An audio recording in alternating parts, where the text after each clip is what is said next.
ત્રણ વાર ભોળા દેવી ગયો, છતાંય તમારા વેણ વચન ને વાયદા ને વદાડ જે કયો એ બધું મારી પાસે ખોટું પડ્યું છે બાપુ. બધાને ભાવ લઈને તમારી પાસે આવ્યો હતો એ કોઈ વસ્તુ નથી બની.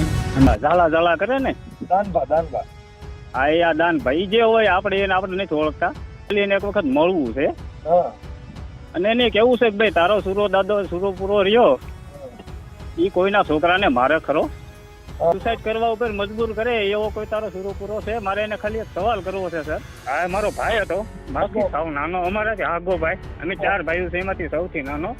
હજી એના મેરેજ નહોતા થયા બરાબર. અને સુરત મેનેજરમાં હતો.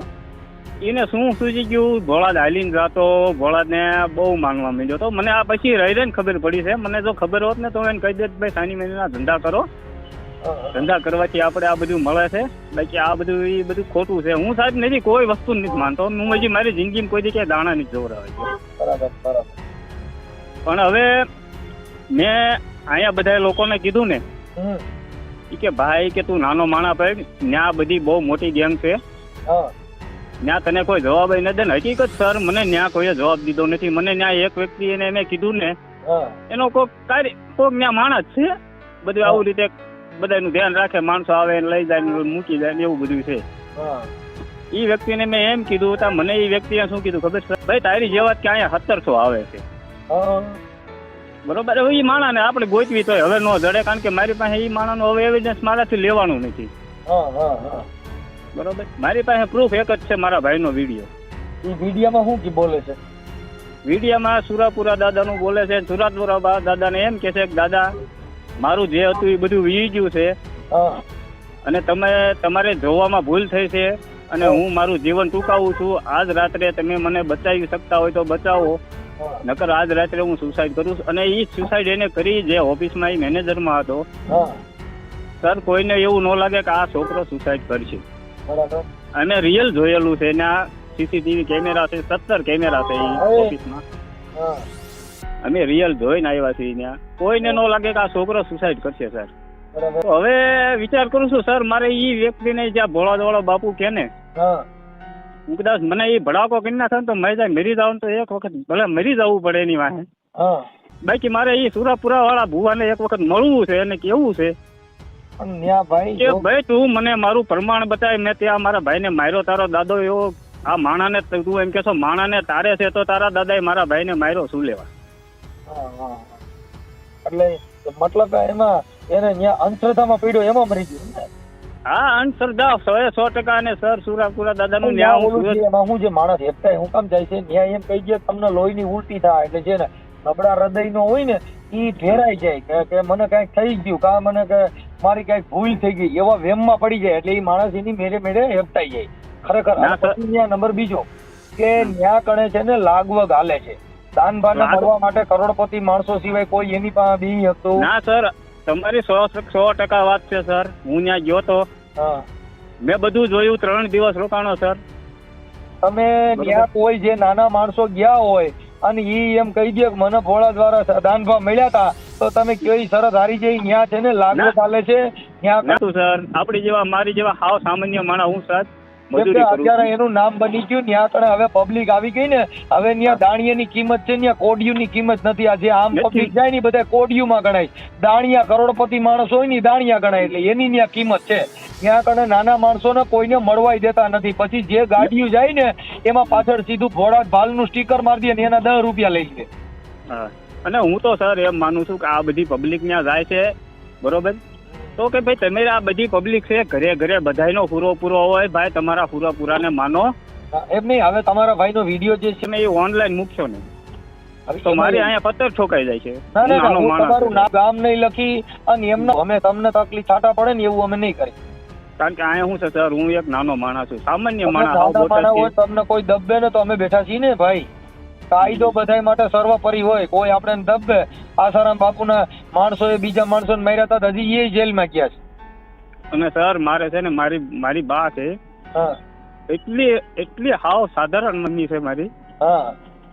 સાહેબ મેં એને રાતા પાણી રોતા જોઈ છે બોલો. હા ઈ તો હવે આવું થાય, પણ હવે એમાં ભાઈ જો અમે તો બધા ના જો સર મારી વાત સાંભળો. કદાચ એમની મરી ગયો હોત ને એક્સિડન્ટ થાય તો મને કોઈ વાંધો જ નહોતો. હા, હા. બસ મરી જાય. આપણે મરવાનું છે, મારે મરવાનું છે. એ વયો ગયો, ભલે વયો ગયો. પણ સર આ એક એવિડન્સ મૂકતો ગયો છે ને મને સાહેબ રાત્રે ઊંઘ નથી આવતી. હું 3 મહિના સરખો સૂતો નથી. મને એમ લાગ્યું મેં આ સરનો મેં પછી તમારો યુટ્યુબ ના માધ્યમથી મેં તમારો અમે છે નંબર ને લીધો. અમે ભોળાદનો અમારો વિરોધ નથી, અમારો કોઈ દેવગતિથી વિરોધ નથી, અમારો અંધશ્રદ્ધાથી વિરોધ છે. તમે જે ભય બિહાડો છો, એટલે ભય છે ને ઈ માણસને મારી નાખે છે, બાકી દેવ મારતું નથી. તમારા વિડીયોમાં બધું આવે છે. હા, પછી જ મેં તમને કોલમાં ટ્રાય કરી. મેં કીધું સરને મારે વાત કરવી જ છે. કદાચ જે થવું હોય હવે કદાચ થઈ જાય ને તો 1-10 બાકી ભોળા વાળો બાપુ મારે સામો આવીને ઉભો રહે ને તો એને ખાલી એક પ્રમાણ મારે એનું માગવું છે કે ભાઈ તારા સુરો પૂરો રહ્યો એ કોઈના છોકરાને મારે ખરો. એટલે ઈ અને અમારા ઘરનું સાહેબ ઈ કમાવ હતું. હું તમને એમ કહી દઉં એમની આ ભોળાદ વાળા પૂરા ની હિસાબે તમારો છોકરો મરી ગયો. હા, હું તમને વિડીયો મોકલું છું સર. હા, તમે સાંભળીને પછી તમે મને કદાચ ગમે ત્યારે તમને ટાઈમ મળે ત્યારે મને કોલ કરજો, હું તમને કરીશ. હા, હા. બરોબર? તમે એમ કહો કે ના ના તારી વાત ભાઈ રાઈટ જેટલા છે. થઈ ગયા ને મહાપુરુષો, આ પંડની અંદર બીજું દેવ પ્રવેશ નથી થતું. આની અંદર એક દેવ અંદર બેઠો છે ને બીજો દેવ આની અંદર નો આવે નકર ઈ મરી જાય. કેમ કે આની અંદર કોઈ દી આ તત્વ જે બોલી રહ્યો એટલે મહાપુરુષોએ કીધું કે આ બોલે ઈ બીજો નથી, છે પરમેશ્વર પોતે. આ નરજ્ઞાની આંધળો બાપુ, ઈ તો પથ્થરમાં રહીને ગોતે. અને સાહેબ એના વિડીયો મેં જોયા. હા, ઈ ચોખ્ખું કે છે કે ભાઈ ઝાલા મારી ગેંગ બહુ મોટી છે, મારું કોઈ પાંદડું ન હલાવી શકે, આવું બોલે છે સાહેબ. એટલે એની ગેંગ છે સાહેબ, 100% છે. મેં જોઈ ને ત્યાં મેં ભોળાદમાં એની ગેંગ જોઈ સર. એવું છે? હા, એમાં ગેંગમાં છે એના જે માણસો છે ને ત્યાં એવા માણસો છે ને આપણી સામાન્ય જે વ્યક્તિ આપણી મારી જેવો હાવ ગરીબ માણસ છે ને સાહેબ, ઈ વ્યક્તિનું કોઈ કઈ ને હાલે એવું જ નથી. હું 3 દિવસ સર ના રોકાણો, 3 દિવસ મેં ત્યાં ખાધું નથી અને બધું આ જોયું જ છે મેં ત્યાં. માણસો ભાઈ જોવો તો તમે એમ થઈ જાય નાના, બાકી માણસો ના બધા શું જોઈને આવે છે. હવે ઈ જે હોય બધાની માન્યતા છે સર, આપણે ઈ કાંઈ માન્યતા નથી. તમે આખી વાત સમજતા નથી. એ આ જગત છે ની માંગણ છે. શું છે માંગણ? કા દીકરા હાટું થઈને ત્યાં માંગવા જાય. હું દાદા મને દીકરો દિયો, પણ દીકરો તો બાઈ ના પેટમાંથી આવે. દાદા કીધે શું આવે? નો આવે સાહેબ. નંબર બીજો, પછી કોઈને કરોડપતિ બનવું છે, એ દાદા મારા ઘરે હારું થઈ જાય, બંગલા થઈ જાય. ઈ દાદા કીધે બંગલા નો થાય, કેમ કે એની મહેનત કરવી પડે. અને જે ત્યાં આવે છે ને, ત્યાં કરોડપતિ માણસો આવે છે ને, છાના મું નું દાન લેવાય છે. ત્યાં દાન પેટી છે. હા છે સાહેબ, 100% છે. આ બધા કે છે ને ત્યાં લેતા નથી, ત્યાં લે જ છે. રીંગણા બટાટા જે કઈ આટલું બધું જમણવાર છે એ બધું એમના મફત નો આવે. અને દાનભા બાપુ કે 500 રૂપિયા મજૂરી કરો છો. હું પટ્ટા વાળો છું ભાઈ, 500 રૂપિયા ટન તેલ નથી આવતું. હવે ઈ સાહેબ એમ કે છે વિડીયોમાં, એમ કે છે કે હું 12,000 રૂપિયામાં પગારદાર છું. 12,000 માં બાપુ કોઈનું ઘર નો અત્યારે આ સમયમાં હાલે. અને ઈ ભાઈ ફોર વ્હીલમાં ફરે છે. માણસો જમે ઈ કેવી રીતે જમે મને કયો? ઈ મતલબ બધું ભાઈ ખાનગી હાલતું હોય, ખાનગીકરણ. સાના મુના પૈસા દેવાતા હોય જે બધું. હવે એક દીકરીનો બાપ જો સાના મુના પૈસા લઈ શકતો હોય તો આમાં લેવા એમાં શું નવાઈ ની વાત? આ જે વ્યક્તિ કપડા પહેરે છે ને 12,000 માં કપડા નો આવે. આજે જ મેં એક વિડીયો જોયો. દાનભા 3 બિસ્ટોલું લઈ અને પીએ છે, બીજાને દારૂ મુકાવતો. બિસ્ટોલ છે ઈ અમૃતમાં નો આવી, દારૂમાં જ આવે. દારૂમાં જ આવે, ઈ આલ્કોહોલમાં જ આવે. હવે દાનભા પોતે ફાકી તમાકુ બધું ખાય, તમાકુ ખાય છે. એના વિડીયો હમણાં વાયરલ થયો તો તમાકુ સોરતા હતા ને દરવાજામાંથી બહાર નીકળતા. જોયો. બીજાને કયો કે ભાઈ તમારે દારૂ બંધ કરાવી દે, પણ તમે દારૂ બંધ કર્યો છે, તમે પોતે તમાકુ ખાવ છો, બિસ્ટોલું પીઓ છો, આ બધું કરો છો, દારૂમાં જ આવે. કેમ કે ઈ આલ્કોહોલ જ છે. પણ ઠીક છે, આપણે એમાં એવું છે ભાઈ કે આ પ્રજા છે ને ઈ ગાડરીઓ પરવા છે. અહીંયા તમને કહું, મામાદેવ ખીજડી હતો, ત્યાં લાઈનમાં વારો આવતો હતો, મામાદેવ નું ધોરું થઈ ગયું, ત્યાં આગળ કાંઈ નથી. અહીંયા બોટાદમાં તમારે ઓલું રહ્યું, ત્યાં ઓલા ડાયાબિટીસ ની દવા કરતા હતા. ઓલું કયું ગામ? ખાખુઈ. ડાયાબિટીસ ની રાતે કાવો પાતા હતા અને લાખો માણા ભેગું થતું હતું. આ કાવો પાતા ને સાહેબ, ઈ ખાખુઈ માં તે અત્યારે બધું હાવ પૂરું થઈ ગયું અને એને રૂપિયા બનાવી લીધા. આ બધા જે એકનો આ છે ને અંધશ્રદ્ધા સી બાજુ આ પબ્લિક વરી. મારે ઈ વ્યક્તિને એકવાર મળવું છે. ઈ તમને મળશે નહીં ભાઈ. તમે ગરીબ માણસ કોઈ દાનભા મળે ઈ વાતમાં લાલા જોઈ લ્યો તમે. ત્યાં કરોડપતિ માણસો હોય, લાખોપતિ માણસો હોય, જ્યાં ફોર્ચ્યુનરો આવતી હોય અને એ ઉપરથી બધી ભલામણ થાય તો તમને અંદર જવા દે. બાકી તમારે ત્યાં મળવાનો તમારી પાસે અધિકાર તમને નહીં મળે છે. હા મારે સાહેબ હું જ્યાં એરિયામાં રહું છું ને હા ત્યાં એક ભોળાનાથનું મંદિર બને છે. હમ. ત્યાં એને આવવાની વાત હતી. હા અત્યારે ત્યાં એ લોકોનો કઈક પાટો ઉત્સવ છે કઈક છે એ આપણને ખબર નથી. હવે એ વ્યક્તિએ ના પાડી. જો અહીંયા આવ્યા હોત ને તો સાહેબ હું એને ભોળા જ દેખાડે તેમાં કાંઈ ન ઘટે. ઠીક છે. કોઈને હોય તો તમારો માણસ યોગ્ય છે એટલે તમારી બળતરા બોલાવતી હોય, પણ અમારે તો છે ને કે કોઈથી અમારે તો કબીર ખડા બજાર મેં સબકી માંગત ફેર નાખી છે દોસ્તી તો નાખી છે વેર. અમારો કોઈ નહીં સાહેબ. જગમાં વેરી ન હોય, પણ અમે તો એવું કહીએ છીએ કે આવા અંધશ્રદ્ધામાં પડશે તો માણસો ફસાઈને મરી જાય. સાહેબ આવા સબૂત તો ઘણાય મળી રહે છે, પણ આપણે છે ને મારે કોઈનું કાંઈ આપણે ગોતવું નથી.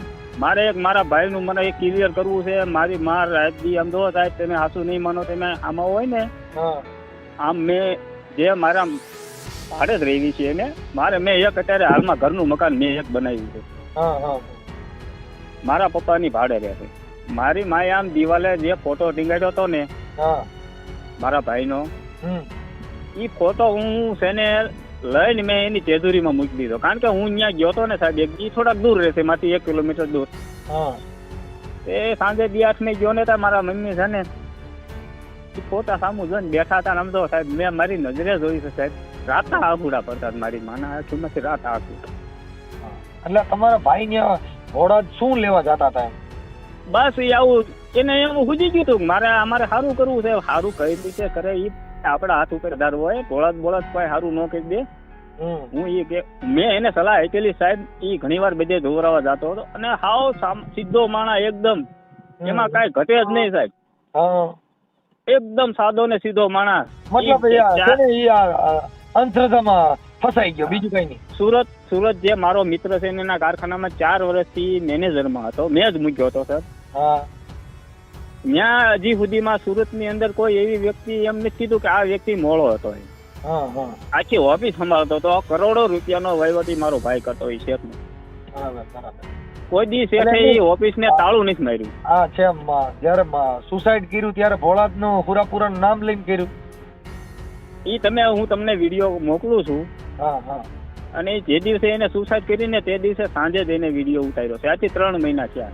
ઓકે બરોબર. મતલબ તો આને હું ઓલે ભાઈ મારી હોય ભાઈ તમે આ કરતા નહીં, નકર મારો દાદો તમને છોડશે નહીં, આમ કરશે નહીં, એટલે ઓલો બી ગયો હોય, મૂળ છે ને હેપતાઈ ગયો હોય. હા ઈ આમાં કઈક આ ઓલો દાનભા કે છે ને હા 100 માં કઈક 1નો વારો આવે. હા આ એવું કઈક એમાં ઈ મારા ભાઈનો વારો આવી ગયેલો છે. અરે હા ઈ 100 માં 1નો વારો આવે. ઈ હું એનું બહુ સારું કહી દઉં એમ. ઈ છે ને ઈ મૂળ એને ખાલી ડર બેહી ગયો, બાકી કોઈ દેવ કોઈને મારી નાખતું નથી. આમ મનનો એક ભ્રમ કરી ગયો એટલે માણસ છે ને ભયથી મરી જાય. કોઈ દેવ કીધે મરે એમ મૃત્યુ ને એટલે તો મારા ભાઈની રળી કમાણી બધી ભોળાદમાં ગઈ છે. અરે જેદુનો ત્યાં ધાવા મળ્યો ને હા તેદુનો હા હા બધા પૈસા નહીં આપ્યા એને. હા ત્યાં ઈ દીધા હોય કે ન દીધા હોય આપણને ખબર નથી. બાકી એને 35,000 રૂપિયા પગાર હતો. કેટલો? હા હા ઘરે તો એની આ જેને સુસાઇડ કરી ને હા એને કોઈ જાતનું વ્યસન નહોતું. એક ખાલી માવા ખાતો. બરાબર. એટલે માવામાં તો કદાચ રોજના 100 ખાય તો મહિને 5,000 રૂપિયા, આપણે 10,000 રૂપિયા હાલો 15,000 રૂપિયા કાઢી નાખો. હા હા હા અને 35,000 માં 10,000 એમાં પપ્પાને એને મોકલતો. ઓકે બરોબર. 10,000 ઈ 15,000 એનો ખર્ચો 25,000 થયા. હા હવે એને 35,000 રૂપિયા પગાર હતો. ઓકે બરોબર. હવે એને જેને સુસાઇડ કરી તે પછી હું જે આપણે પોલીસ સ્ટેશન જે કાર્યવાહી થઈ હોય એ આપણે બીજી વાર જવું પડે. હા એ શેઠે એમ કીધું કે તારા ભાઈના 1,30,000 રૂપિયા બાકી નીકળ્યા છે. એને કોકને ગમે એને દીધા હોય કે ખબર નથી મને. હા હા એ શેઠે તો શેઠ તો મારો મિત્ર હતો. કદાચ 5 લાખ હોય ને તો એમ કે ભાઈ મારને જ જોતા જવા દે. મારો લાખ રૂપિયાનો કરોડો રૂપિયાનો ભાણા વી ગયો છે. એને મને એમ કીધું હા હા કે 1,30,000 હું કદાચ ભાવા 1 કરોડ ને 30 લાખ હોત ને તો હું એમ કહી દઈશ કે ભાઈ મારને જ જોતા પૈસા. એટલે હવે આમાં મને કાંઈ ખબર પડી નથી પૈસા ક્યાં ગયા. એની સાટું મેં સાહેબ મકાન લેવાની વાત હાલતી. મારે એની પાસે પૈસા હતા. પછી આ દિવાળી પછી ગયો ને દિવાળીની રજા પછી ગયો ને 8 જ દિવસ ત્યાં રહ્યો છે સુરત. એ વખતે એ ભોળાદ હાલીને ગયેલો. આ પછી મને બધી ખબર પડી કે હાલીને ગયેલો. ત્યાંથી પછી મારો ભાઈ બીજો એક છે એ એને લેવા 2 વ્હીલર લઈને લેવા ગયેલો. પગમાં ફરફોલા પડી ગયેલા. પછી મારા ભાઈએ મને વાત કરી, મને કે ભાઈ નાનો આપણે શૈલેષ નામ છે એનું, સુસાઇડ કરી એને. ઈ કે ભાઈ કે ઈ ભોળાત બહુ માને છે ને, હાલીને ગયો તો પગમાં ફરફોલા પડી ગયા હતા ને હું કે ગાડી લઈને લેવાઈ ગયો હતો. પછી મેં એને ફોન કર્યો. બરાબર. એને કીધું આ ભાઈ ભોળાત ની ગમી દેવી દેવતાનું બધું તું પડ્યું મૂક ભાઈ, અને સાની મેનીના ધંધો કરો. મેં એને થોડોક આપણે ભાઈ રીતે મેં એને થોડોક ખીજાણો ને મેં કીધું સાના મને આપણે 35,000 રૂપિયા પગાર છે, આપણે ઘર ખર્ચ ખાવા ખર્ચ હાલે છે, તોય આપણે તમે શું લેવે ઘરમાં સારું નથી, બધું સારું જ છે, કાંઈ વાંધો નથી. આપણે આપણા ઘરમાં એકતા નથી એટલે આપણી પાસે કાંઈ નથી. આપણું ઘર બધાય હવ રીતે હવ કરે છે ને, એક તને બધા ભેગા મળીને રહ્યો, તમારા ઘરમાં સુખ શાંતિ ન આવે તો હું બેઠો છું. તમે આવી શું લેવા ભાઈ? હું સર હું મારી જિંદગીમાં મારી 36 વર્ષની ઉંમર છે, હજી સુધી મારી જિંદગીમાં હું કોઈ દી ક્યાંય દાણા ધોવરાવા નથી. તો તમે શું કીધા? બરોબર, કારણ કે આપણને એ વસ્તુમાં રસ જ નથી. બધે હું જોઉં ને સાહેબ, મને કોઈ જાતનું સત્ય લાગ્યું જ નહીં ક્યાંય. બરોબર, કરીને સાહેબ કરે ને એ આપણે માન્યતા નું આવ્યું સાહેબ, એટલે હું ક્યાંય કોઈ જગ્યાએ દાણા ધોવરાવા નથી ચાહતો. આ છોકરું તમને હું મારે સાંભળો, હવે તમે એનો એક ઓલો વિડીયો મારામાં મોકલો તો હું જોઈ લઉં. એમાં શું છે સાહેબ, હું આવું સામાન્ય માણસ છું, મજૂરી કરતો માણસ. અમે બેઠા છીએ ને, એના બાપનું કઈ નું હાલે સાહેબ. આપણે સાચું ખોટું એને સત્યતા, જો માણસ જે માણસ સત્યનો વિજય કરવો હોય તો પેલા બોલતા શીખવું પડશે ભાઈ. બોલશો નહીં તો કોઈનું આ જગતમાં કોઈનું હાલવાનું નથી. કઈ વાત મને વિડીયો મોકલો, વિડીયો, અને જો એવું લાગે તો આપણે એનો પર્દાફાશ કરશું. કાંઈ વાંધો નહીં. જય દાદા, જય ભારત. તો દાનબા બાપુને એટલું જણાવવાનું, બાપુ 7મા મહિનાની 19-20 તારીખે બાપુ હું ભોળાદ આવેલો, 3 દી રોકાણેલો, મારો વારો આવ્યો હતો. એમાં તમે મને 1.5 મહિનાનો વદાડ આપ્યો હતો, પણ બાપુ એ વદાડ આપ્યા પછી મારી 1 અઠવાડિયામાં એટલી પડતી આવી હતી કે મારી પાસે જે કાંઈ હતું એ બધું વીયું ગયું. એટલો હેરાન થયો, હું નહીં, મારો ભાઈ, મારા મા બાપ, મને સાથ સહકાર આપવાવાળા મારા ભાઈબંધો, બધા લોકો હેરાન થયા જ્યારથી હું બાપુ ભોળાદ આવ્યો. અને એવું નથી કહેતો બાપુ હું ભોળાદ આવ્યો ને હેરાન થયો. આ પહેલાં મારા બાપા કે હું કે મારા ભાઈઓ ગમે ત્યાં ચોરાવા કે આ હેરાન હતા એટલે બાપુ બધે જ આવી છે, પણ ગમે ત્યાં ગયા આવી રીતે હેરાન થઈને પાછા આવેલા છે. પણ બાપુ જ્યારથી ભોળાદ આવ્યો હું ત્યારથી હેરાનની તો વાત અલગ, પણ આજ મારે મરવાનો દિવસ છે બાપુ. કેમ કે હું જે શ્રદ્ધા અને ભરોસે આવ્યો હતો અને જે તમે કીધું હતું એ કોઈ વસ્તુ બની નથી.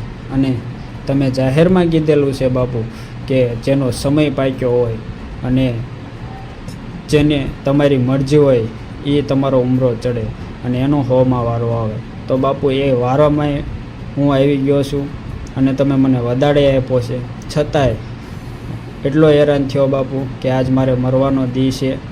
અને આ 3 મહિના જેવું થયું બાપા. 3 મહિનામાં મેં એક દી એવો નથી જોયો કે મારો સારો એ દિવસ ગયો હોય. અને બાપુ હું ત્યારબાદ ભોળાદ 2 વાર આવી ગયો છું. એકવાર બેઠક બંધ હતી એટલે પાછો વયો ગયો હતો, છતાંય ઘરે ન પહોંચ્યો તે પહેલાં મને ન મળવાના સમાચાર મળ્યા હતા. ભોળાદ આવ્યો હતો તોય બાપુ. અને બીજી વાર આવ્યો ત્યારે મેં તમારા એક વિડીયોમાં જોયેલું છે બાપુ કે તમે કહો છો કે હું બધાને બીજી વાર એ માટે બોલાવું છું કે તમારું કાંઈ બાકી ન રહી જાય. તો બાપુ હું બીજી વાર આવ્યો હતો, પણ તમારા સ્વયંસેવકોને મેં 3 જણાને પૂછેલું કે મારા બાપુને મળવું છે, એમને કીધેલું છે, વદાડ આપ્યો તો કામ થયું નથી, મારે મળવું છે, પણ મળવા કોઈ દીધો નહોતો. પછી બાપુ હું ઠાકીને પાછો સુરત વી આવ્યો, છતાંય બાપુ દાદાને પ્રાર્થના કરીને નીકળ્યો હતો, છતાંય હું હજી આજે હેરાન છું. અને ખાસ વાત બાપુ એ કે તમે જે વદાડ આપ્યો હતો એ વદાડ પૂરો તો નથી થયો, પણ મેં જેને વદાડ આપ્યા છે બાપુ એ કાલ સોમવારે બધાય મારે પૂરા કરવાના છે. એ મારાથી પૂરા થાય એમ છે નહીં, એટલે આજે હું મારું બાપુ જીવન પૂરું કરું છું. જો સહાય કરી શકતા હોય તો આજની રાત છે મારી પાસે, સહાય કરો. બાકી આજ લગી બાપુ આ 3 મહિનામાં કાંઈ થયું નથી. અને તમે ભલે જાહેરમાં ગમે તે બોલતા હોય બાપુ, છતાંય મારી હારે વદાડ કરતી વખતે બાપુ કાંઈક ભૂલ થયેલી છે અને હું પૂરી જવાબદારી પૂર્વકથી કહું છું બાપુ, કાં તો મારી પાછળ જે વસ્તુ છે એ દાદા કરતાં જબરી છે અને કાં તમારાથી ભૂલ થઈ છે બાપુ. બાકી તમે કહો છો કે જેનો સમય પાક્યો હોય બાપુ એનો હોમાં વારો આવે, તો બાપુ મારો વારો આવેલો છે, હોમાં વારો આવેલો છે, વદાડે આપેલો છે અને તે પછી મને નથી ખબર કે હોમાં વારો મારો સુખી કરવાનો આવ્યો છે કે મને દુઃખી કરવાનો આવ્યો છે. બાપુ આજની રાત મારી છેલ્લી છે, કાલ જવાબદારી તમારી છે, કાલ હું ભોળાદ આવીશ પણ બાપુ હું જીવતો નહીં આવું, જવાબ તમારે દેવાનો છે બાપુ. કેમ કે હું તમારા ભરોસે હતો, તમારા ભરોસે દોડ્યો હતો, એટલે ભૂલ ચૂક હોય બાપુ એ મારી માફ કરજો. હું દાનબા બાપુને નથી કહેતો, દાદાને કહું છું. અને તમે જાહેરમાં ઘણા એવા બાપુ મેં વિડીયો જોયેલા છે કે તમે કહો શકો કે મને અગાઉ ખબર હોય કે આ 5 વર્ષ પછી આ માણસ શું કરશે શું નહીં કરે, તો બાપુ હું એટલો બધો હેરાન કેમ થયો તમારા વધારે લીધા છતાંય. બાપુ જીવ અહીંયા પહોંચી ગયો છે, મારો ભાઈ મરતા 2 વાર બચ્યો છે, મારો બાપ મરતા બચ્યો છે, મારી માને મેં રોતા જોઈ છે અને નાનપણથી જોતો આવું છું બાપુ. મારી 30 વર્ષની ઉંમર છે, આજ લગી મેં કોઈ એવું કામ નથી કર્યું, કોઈને દુઃખી નથી કર્યા, ઈમાનદારીથી કામ કરું છું. આજે ઓફિસમાં હું કામ કરું છું, ન્યાય બધા મારી ઉપર વિશ્વાસ કરે છે, શેઠ લોકો મને ચાવીઓ આપીને વ્યા જાય છે અને બધા મારા ભરોસે બેઠા છે બાપુ. કાલ સવારે હું વદાડ પૂરા નથી કરી શકું એટલે મારે જીવન ટૂંકાવવું પડે એવું છે. અને બાપુ હું જવાબદારીપૂર્વક કહું છું કે મારી પાછળ જે વસ્તુ છે એ આજ લગી કોઈ કાઢી નથી શક્યું, કેમ કે હું 30 વર્ષથી સમજવાઈ શીખ્યો તેદુનો જોતો આવું છું અને એનો કોઈ હજી નિર્ણય કોઈ કરી શક્યું નથી. અને બાપુ તમારી પાસેથી આવો ભરોસો નહોતો એટલે બાપુ મારે જીવન ટૂંકાવવું પડે છે, કારણ મારી પાસે હવે કોઈ એવી જગ્યા નથી. અને બાપુ હું બહુ રોયો છું, જ્યારથી તમારી પાસે વદાડ લઈને આવ્યો બાપુ ત્યારથી હું બહુ રોયો છું અને હવે એ ઋણ ચૂકવાય એવું નથી બાપુ. 3 મહિના વી ગયા, 3 વાર ભોળાદ આવી ગયો, છતાંય તમારા વેણ વચન ને વાયદા ને વદાડ જે કયો એ બધું મારી પાસે ખોટું પડ્યું છે બાપુ. એટલે ભૂલ ચૂક હોય એ માફ કરજો. આજ રાત છે મારી પાસે છેલ્લી, કાલે હું આવીશ પણ હું જીવતો બાપુ ભોળાદમાં નહીં આવું. મારી ભૂલ ચૂક હોય એ માફ કરજો. અને આગળ જેને પણ વાયદા કે વદાડ કરો બાપુ, હજી કહું છું કે બાપુ ભૂલ થઈ છે અને મારી ભૂલ હોય બધાને ભાવ લઈને તમારી પાસે આવ્યો હતો એ કોઈ વસ્તુ નથી બની. અને તમે જે જાહેરમાં બોલો છો એ મારી હારે કોઈ વસ્તુ નથી બની. અને તમારી પાસે વદાડ લીધા પછી તમ તારે હું કહું છું પૂરી ફરીથી કહું છું બાપુ કે